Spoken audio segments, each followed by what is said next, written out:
The forbidden discovery. The laboratory hummed with the low vibration of quantum stabilizers as Dr. Elena Valdez stared at the hovering sphere of darkness contained within the reinforced chamber. 5 years of work, countless failures, and 3 near-fatal accidents had led to this moment. The dark matter, the mysterious substance that comprised over 85% of the universe's mass, was finally contained in a stable form. "Are you seeing this?" Elena called to her colleague, Dr. Raj Patel, who was monitoring the readings at a nearby console.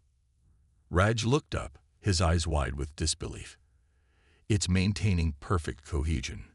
The gravitational field is self-sustaining without any energy input." He shook his head in amazement. "We've done it, Elena. After all this time, we've actually done it." The implications were staggering. Stable dark matter could revolutionize everything: power generation, propulsion, weapon systems.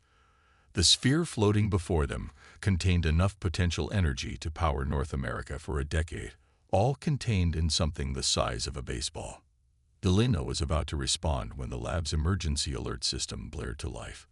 The main screen switched to a global news feed showing massive ships entering Earth's atmosphere, sleek vessels of impossible design, their hulls shimmering with an iridescent material unknown to human science.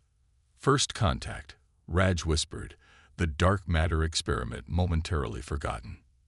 Within hours, representatives from the ships had addressed the United Nations. They called themselves the Zithran Galactic Alliance, a confederation of 27 spacefaring species that governed this sector of the galaxy. Their ambassador, a tall, avian-like being named Threll, spoke with practiced diplomacy about welcoming humanity into the galactic community. "Your species has shown remarkable progress," Threll announced to the assembled world leaders. "We have been monitoring your development for some time, and we believe you are ready to join our alliance as a protectorate species." 3 days later, Elena found herself summoned to a classified briefing at the Pentagon. As one of Earth's leading experts in theoretical physics, her insights were deemed essential. General Hammond, the stern-faced head of the newly formed Extraterrestrial Relations Division, paced before a screen displaying the Alliance's technological guidelines. "They're limiting us," Hammond said bluntly. "According to their developmental protocols, humanity must abandon or restrict research in multiple fields: antimatter manipulation, quantum entanglement communication, and anything involving dark matter technology." Elena felt her blood run cold. "Sir, that would set us back decades. These are precisely the areas that would allow us to catch up with their level of advancement." Hammond nodded grimly. "Exactly. Their official explanation is that these technologies are dangerous to developing species. Unofficially, we believe they're ensuring we remain dependent on them."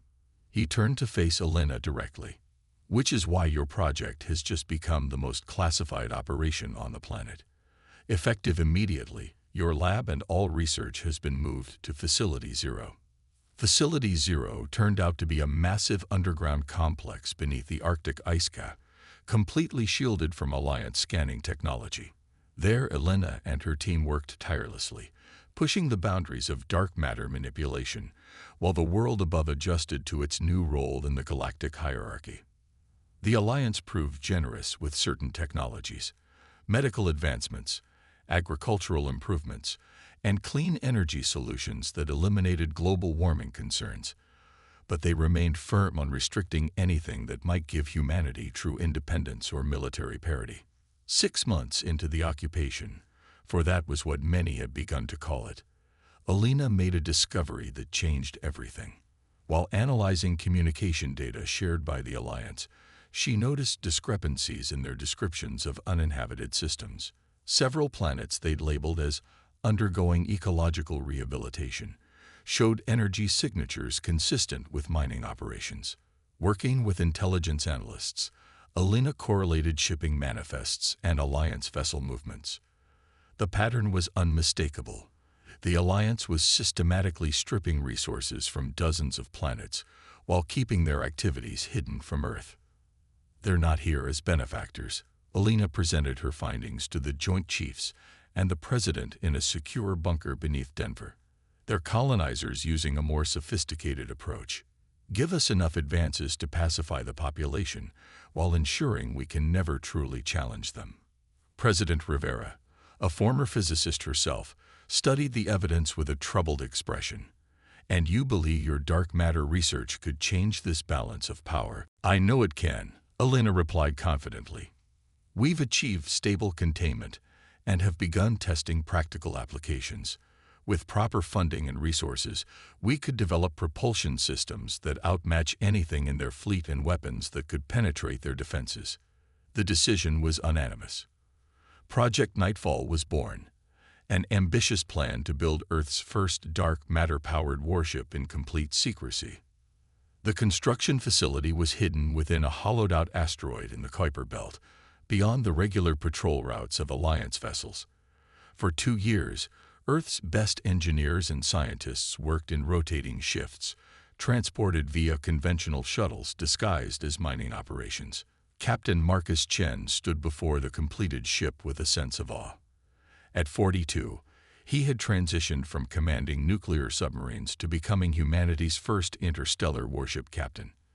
The vessel before him resembled a manta ray, its dark hull absorbing rather than reflecting light, giving it a shadowy appearance even under the harsh facility lights. She's beautiful, he murmured to Elena, who had joined him on the observation deck. And lethal, Elena added. The dark matter core gives you unlimited range, effective invisibility to Alliance sensors, and weapons capabilities that exceed anything they fielded. She handed him a data tablet. Your crew has been assembled, 20 of the best from around the world. Your mission is simple. Test the ship's capabilities beyond our solar system and gather intelligence on actual Alliance activities. Marcus scanned the crew list, noting the diverse backgrounds and specialized skills. And if we're discovered? Elena's expression hardened. Then we find out if our theories about dark matter weaponry are correct. The Nightfall is humanity's insurance policy, Captain. Make sure it works. The launch was conducted in absolute secrecy. The Nightfall slipped away from the asteroid base, its revolutionary engines leaving no heat signature or radiation trail. As the ship accelerated, the stars outside began to distort, not the familiar streaking of science fiction warp drives, but a more subtle effect, as though the universe itself was bending around them. Commander Sarah Liu, the ship's executive officer, monitored the engine output from her station. Dark matter drive performing beyond expectations, Captain. We're currently at 15 times the speed of the fastest Alliance vessel based on intel estimates. Marcus nodded, feeling the weight of human history on his shoulders. They were the first humans to travel this fast, this far from Earth, and potentially the first to engage in interstellar combat if things went wrong. Set course for the Ta City system, he ordered. Alliance records show it as uninhabited, but Elena's analysis indicated energy patterns consistent with large-scale operations. The journey took just under 4 days, a distance that would have required decades with conventional propulsion. As they approached Ta City, Communications Officer Emilia Rodriguez picked up an unexpected transmission. Captain, I'm receiving distress signals, she reported, frowning at her console. They're human. Marcus stood, staring at the main view screen as the system came into view. Around the fourth planet orbited what was clearly an Alliance mining vessel, far larger than any that had visited Earth. And on the surface, visible even from orbit, were massive strip mining operations. Magnify Sector 3, he ordered, and the screen zoomed in on what appeared to be barracks surrounded by security fields. The entire bridge crew fell silent as the image resolved. Inside the compound were humans, hundreds of them, working under harsh conditions supervised by reptilian Alliance members. They've been taking people, Lieutenant Commander Jackson whispered. For how long?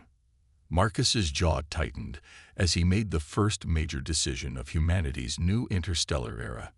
Battle stations. We're going in.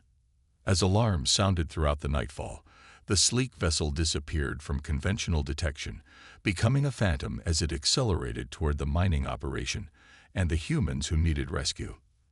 The first shot in humanity's galactic rebellion was about to be fired. Humanity ascendant. The nightfall descended toward Ta Ceti IV like a shadow falling across the landscape. On the bridge, Captain Marcus Chen studied the tactical display showing the Alliance mining vessel in orbit and the ground installation below.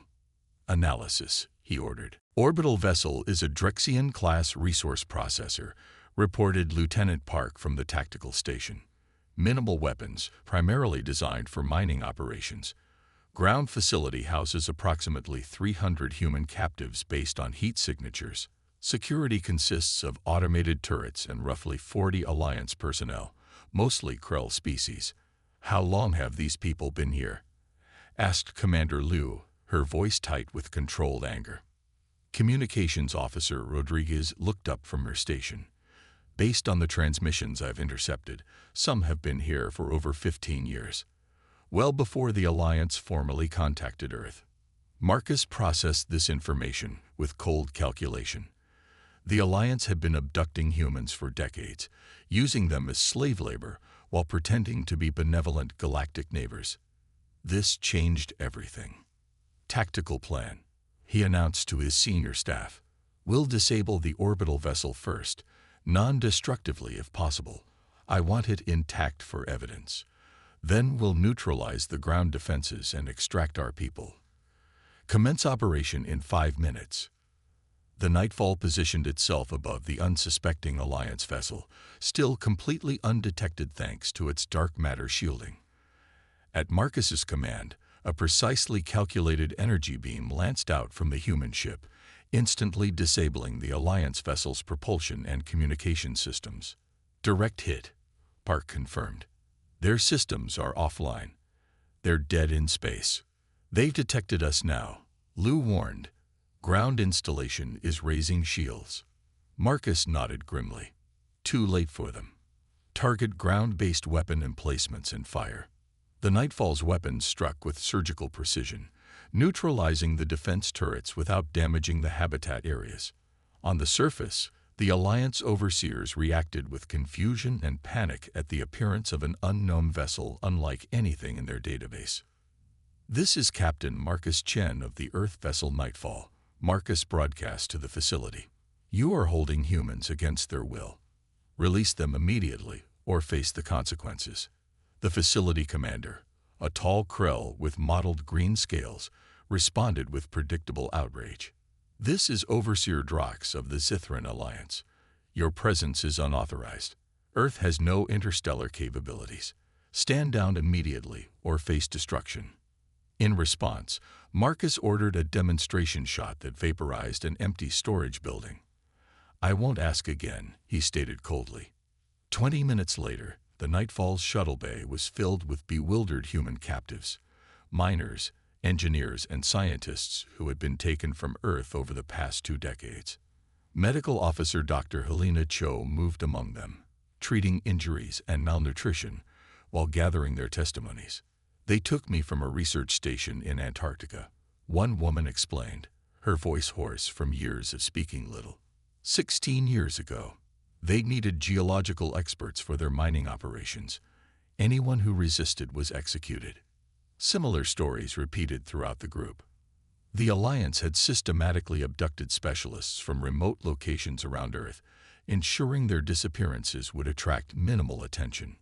While the rescued humans received medical attention, Marcus led a team through the Alliance facility, downloading their databases and collecting evidence of their operations. What they discovered was damning. Earth was just one of dozens of pre-interstellar worlds being harvested for resources and expertise by the Alliance. The protectorate status they offered us, Liu said as she reviewed the files, it's just their standard procedure before moving to full resource extraction. They'd done this to at least 7 other species. Marcus nodded grimly. And now we have proof. With the captives secured and evidence collected, Marcus gave the order to destroy the mining facility. The Nightfall's dark matter weapons reduced the complex to atoms, leaving only the disabled orbital vessel as evidence. "Set course for Earth," Marcus ordered. "Maximum speed." The return journey was tense. The rescued humans shared more details about Alliance operations, painting a picture of a ruthless collective that expanded through subjugation rather than cooperation. What had begun as a simple test flight had become something far more significant, the first blow in what might become an interspecies war. As they approached Earth's solar system, long-range sensors detected unusual activity. "Multiple Alliance vessels in orbit around Earth," Hark reported. "They appear to be conducting a search pattern." "They know," Lou said quietly. "Somehow they know what we did." Marcus considered their options. Send the evidence ahead. Tight beam transmission to Facility 0, using Dr. Valdez's quantum encryption. Then prepare for combat. We're not hiding anymore. The Nightfall dropped out of FTL at the edge of the solar system, immediately broadcasting on all frequencies. "This is Captain Marcus Chen of the Earth vessel Nightfall to all Alliance ships. We have rescued your human captives and have evidence of your violations against our world. Withdraw from Earth orbit immediately." The response was instant. 3 Alliance warships broke from orbit and accelerated toward the Nightfall's position. "They're charging weapons," Park announced. "Estimated time to intercept, 12 minutes. Marcus stood from his captain's chair, facing his crew. "This is the moment humanity has been preparing for. We are outnumbered but not outmatched.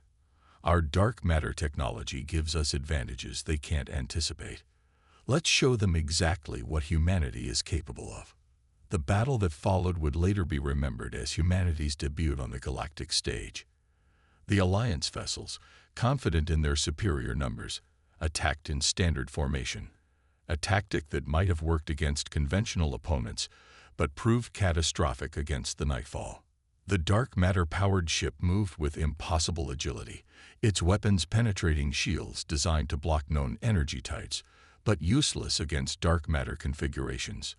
Within 10 minutes, 2 Alliance vessels were disabled, their systems fried by precisely targeted energy bursts. The third vessel, recognizing the futility of continuing the engagement, attempted to retreat, only to find its FTL drive mysteriously inoperable as the Nightfall projected a dark matter field that disrupted its functioning. "Alliance vessel," Marcus transmitted. "Power down your remaining weapons and prepare to be boarded. Your crew will not be harmed if you comply." On Earth, the transmission of the battle was being watched by emergency sessions of every major government. Dr. Elena Valdez stood in the White House Situation Room, observing her creation in action with both pride and trepidation. "It works better than we projected," she told President Rivera. "The dark matter integration is flawless." "And the other ships?" the president asked. Elena smiled tightly. "The Nightfall was just the prototype. We have 5 more vessels in final assembly. They'll be operational within 2 weeks." The news spread throughout Earth like wildfire. Humanity had not only developed interstellar travel in secret, but had successfully challenged the Alliance that had sought to control them. The rescued captives provided testimony that turned public opinion firmly against their supposed benefactors. Ambassador Threll was summoned to an emergency session of the United Nations, where he faced representatives of a unified Earth for the first time. "Your deception has been exposed," President Rivera stated, her voice carrying to billions watching worldwide. "The mining operations, the abductions, the technology restrictions, all designed to keep humanity subservient. That ends today." Threll's feathers bristled with agitation. "You do not understand the consequences of your actions, the full might of the Alliance.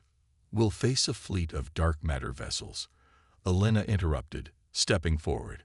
"The Nightfall demonstrated what just one of our ships can do against your technology. We now have 6, with more under construction." The standoff that followed lasted 3 tense days. Alliance reinforcements arrived but maintained distance from Earth as negotiations proceeded.